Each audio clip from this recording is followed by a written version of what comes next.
દક્ષિણ ગુજરાતમાં વરસાદનું રેડ એલર્ટ. સુરત, વલસાડમાં એનડીઆરએફ અને એસડીઆરએફની ટીમો તૈનાત છે. દક્ષિણ ગુજરાતમાં 48 કલાકથી જળબંબાકારની પરિસ્થિતિ સર્જાય છે. સુરત અને વલસાડમાં એનડીઆરએફ અને એસડીઆરએફ તૈનાત.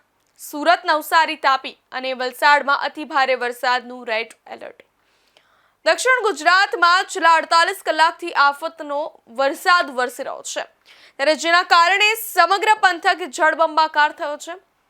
અતિ ભારે વરસાદની ગંભીર સ્થિતિને પહોંચી વળવા માટે વહીવટી તંત્ર દ્વારા સુરત અને વલસાડમાં એનડીઆરએફ અને એસડીઆરએફની ટીમો તૈનાત કરી દેવામાં આવી છે. સ્થિતિની નાજુકતાને ધ્યાનમાં રાખીને આ રાહત અને બચાવ કામગીરી માટે એસડીઆરએફની વધુ 3 પ્લાટૂન પણ રવાના કરવામાં આવી છે. આજે પણ ભારે વરસાદની આગાહી કરવામાં આવી છે.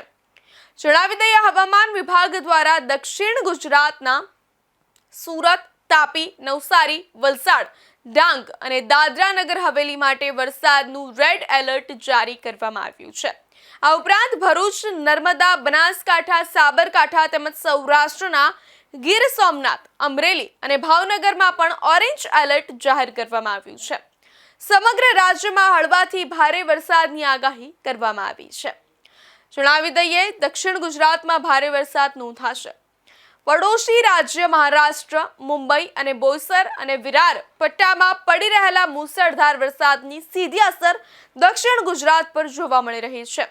મરોલી, વાપી, વલસાડ, બિલીમોરા, ચીખલી, નવસારી અને પલસાણામાં પણ મેઘરાજાની ધડબડાટી બોલી રહી છે. જણાવી દઈએ, સૌરાષ્ટ્રમાં પણ વરસાદ આવશે. બીજી તરફ સૌરાષ્ટ્રના જેતપુર, જૂનાગઢ, અમરેલી, ઉના, કોડીનાર, વેરાવળ, જામનગર અને માળિયા પંથકમાં પણ ભારે વરસાદની પૂરેપૂરી સંભાવના છે.